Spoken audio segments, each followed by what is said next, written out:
Hello and welcome to The Print. Today we have with us a very special esteemed guest, Foreign Minister of Panama, Janaina Tewaney Mencomo. Thank you so much for joining us today, Minister. Thank you very much for inviting us. We are really happy and thrilled to be part of this conversation. I know you've had a jam-packed week with Jaishankar's visit, our Indian Foreign Minister. So let's get right into it. First, I wanted to ask you, we've seen a lot of Indian engagement in Latin America in these recent years. Do you see our External Affairs Minister Jaishankar's recent visit to Panama, as well as other countries in the region, as India's attempt to be a voice for the global South? Yes, definitely. But in fact, Minister Jaishankar's visit is the first for an Indian foreign minister to Panama, and it's historic for us, and it's also reflective of the goodwill between Panama and India, and it's also marking a turning point in the Panama-India, but not only Panama and India, Latin America and India relationship. In fact, this visit also follows my previous trip, my trip to India earlier this year, where I met with multiple central and state government officials. But the most important thing is that I was also part of the G20, one of the G20 events that was focused on the South-South cooperation. And definitely the visit to Panama is going to become important to the expansion and the vision of India in Latin America. So during his visit to Panama, Minister Jaishankar, in fact, a joint press briefing with you, he spoke about cross-border terrorism against India. Did the topic of terror financing come up in your discussions with him? Well, I believe during the press conference, one of the journalists asked him about that specific topic. However, I must tell you that Panama on its own was briefing Minister Jaishankar about the efforts and the progress that we have taken to get out of the FATF list. As you can see, our country has invested not only in human resources, but technology to be part of the white list, or to say that to be out of that list. And obviously it's under his interest, and he was, I think he received it well. We have been doing this work since my last visit to India also, where we briefed him about it. Very soon we are going to have a technical group meeting with the countries that are involved, and I believe India is part of it. So for us, it's very important that those countries that are part of that group can see the Panamanian progress. And in fact, we have done it. It has been recognized by our most important partners, also by the US and the European Union. So we believe very soon we will be out of this, and this is relevant for everyone, including India. That's interesting. When will this technical team meeting be held? It's a FATF. It's a technical group that is part of all those countries that are part of this. This act. So it's not only about India. In fact, I think India is part of it. But at the end, when there is a voting to get out of the list, if we have passed and finished the technical aspects, I believe all the countries that are part of it will be part. I believe you're talking about Panama's action plan with FATF, and you have a deadline of June 2023 where you have to fulfill certain criteria under this action plan. Is that what you're talking about? Yes, we're talking about the action plan. In fact, from the 15 points of the action plan, we have accomplished almost all of them. And technically, we are ready to get out of the list. Okay. That's interesting to hear, because I do know that the deadline for this action plan fulfillment was in February 2023. Then it was, last year. We've seen the deadlines lapse, but it's good to hear that you are close to fulfilling all criteria, or you've already done all of the criteria already. So I wanted to also ask you, could you talk a little bit about how Panama has positioned itself as a logistics hub in Latin America, and how can India benefit from this? Panama has always been a meeting place for global and regional discourse, not only for economic, commercial, but also for political. Panama is a logistic hub, but it's also a political hub. And this has been our destiny and our history throughout time. In fact, before the Spanish were coming before the Spanish came to Latin America, Panama was playing that role. So we have always been a hub. Currently, we have become a hub of many things. The connectivity between Panama, the North America and South America is big, and the world. We have a Panama Canal. We have the largest ports in the continent. So it definitely the interest of India to be part and engaging. India currently and in the future will be engaging more and more with the world. You will need a hub, and Panama is the hub of the Americans. So it makes sense for India and Panama to strengthen that relation. A relation that is historic, by the way. I want to tell you that we host the largest Indian diaspora in the Spanish-speaking Latin American countries. Yes, and this is about 15,000. Well, it could be between 15 and 20,000 because some are children of Indians that were born in India, and like me also, we share we become a bridge of Latin American culture and values and Indian values and Indian culture. So that makes business and cultural exchange and political exchange easier. And in fact, Panama is a lighthouse of democracy for the continent. Panama is a balance and it has shown in its foreign policy the balance. So I believe we have many common values. And now that interests meet, I guess the relation will take huge steps. And I want to highlight one thing. This is historic.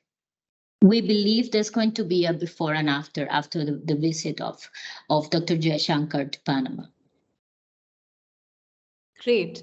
Thank you for sharing that with us. And also for our viewers who don't know, Minister is of Indian origin. But since we were speaking about Panama as a logistics hub, not just for commerce, but culture as well, I wanted to also speak about the Colon Free Trade Zone, which, when it was opened in the late 1940s, I believe, or 50s, somewhere around that time, it was envisioned to be this global warehousing and logistics hub. But we have seen in recent years, it's sort of gained a reputation as a global hub for contraband and even cocaine. In fact, the Europol arrested a number of people involved in serious crimes related to this free trade zone last November. Do you feel that this has affected Panama's ambitions to be a logistical hub? Oh, no, this will never affect our ambitions, because geography will always craft the destiny of countries. Panama, actually, to be honest, the drug trafficking it's a situation that goes out throughout the continent, because as you can see, the production happens in the south of the continent and goes to the north, Europe, and very recently to Asia, including major Asian countries. Now, this is an aspect that will always hit port countries and logistic countries, whether in Latin America, but in Europe. If you do a quick research, you will see which countries in Europe are getting constantly people detained and going to jail and accused of drug trafficking. I think it's very unfair to say it's only a matter of Panama. Maybe and probably because for many years and throughout history, we have always played that role. We maybe are more in the news. But I must tell you one thing, and I want to highlight, our country has taken bold steps towards transparency that those countries that point out fingers at us have not even taken. I invite you to come. You will see it with your own eyes. I will take you up on that invitation very soon. And so for our last few questions, since you brought up transparency, I wanted to pivot a little bit towards the Panama Papers. In January this year, in fact, in a media interview, you had said that Panama is ready to help exchange information with India to carry forward its probe in the 2016 Panama Papers leak case. So what has been the progress on that cooperation with India? This is very important because, first of all, the Panama Papers was a wrong name for a case that included societies that in the majority were outside Panama. If you go deep into the Panama Papers case, you will see that the societies were probably set up in places where you will not even imagine, and where, again, countries that point out fingers, but they already have their own systems. Now, going to the current moment, I can tell you one thing. The efforts that Panama is taking in the action plan that I think you are very well aware and you know very well, during that effort, there are no more anonymous societies in Panama. What we are doing is setting up the transparency into tech, trying to register all the companies, and we have many, so they can be available in case countries request it. This is not only a fact about India, it will be about the whole international community, because we are part of that international community. Look, when you analyze a country, you should do it always considering geography and history. During the 20s, Panama took advantage of its geographic position to develop the country and make it the most prosperous and developed of the continent. If you come to Latin America, you will see it. I have already invited you to come to Panama. That made us what we are today. We are the fastest growing economy in Latin America and the more balanced and sustainable. I'm not saying this. This is said by World Bank and institutions that measure that. But we understand that technology and transparency are part of this new era. And we understand that if we want to remain as a competitive banking system, we need to cooperate with countries. So what we're doing is to making this action plan into our new reality. And that action plan includes that all our societies are registered. They are not going to be anonymous anymore. Therefore, any other country or any judiciary that requested will get that information. We will have the last beneficiary always. So if I can just probe that a little more, I'm sure you're aware of the number of Indian names, business tycoons, even some Indian Bollywood celebrities that were mentioned in the Panama Papers. Have you, for example, been assisting the Indian government with regard to liquor baron Vijay Mallya? Well, I think that's an information that is not competent to my work right now. Normally, this is going to be information between two countries that have happened between the Ministry of Finance and I believe the ministry, the equivalent in India. As of now, as a Minister of Foreign Affairs, it will be very difficult for me to provide you that information. Okay. So from what I can gather, both our foreign ministries are exchanging information. There's a sort of a register of, information, accounts, figures, and that is being going back and forth. No, it's important to highlight that we proactively have approached all those countries that are part of the FATF list, of the FATF aggregation group, so they could know all the progress we have made. We are basically providing the information. So in the moment that the exit of Panama, of that list happens, countries are ready with the knowledge about all the efforts that our country has been doing towards transparency. That, again, I want to highlight. We have taken bold actions and crossed transparency lines that other countries that point out fingers at us probably are not doing. So I think we are ready. We are ready to get out. And this is part of the effort that the government of Panama, under the leadership of President Cortizo, is taking. And we have considered this a matter of a priority for this government. And lastly, I would like to ask you, how is Panama tackling the growing number of immigrants that use it as a route to Mexico and the US? Many of these people actually come from India, and they even go through the treacherous route of uh, going through the Darien Gap, between Colombia and Panama. How are you tackling this as well? I'm really thankful for this question. It's very important because we are the only country in the continent that is approaching or tackling the situation in two ways, humanitarian and security. Countries tend to debate that migration is a security problem. All other countries say it's a humanitarian issue. We are doing both. And I'll tell you what we do. We receive them because they cross from south to north. And Panama, geographically, it becomes like a choke point. We have a natural choke point, which is the Darien jungle.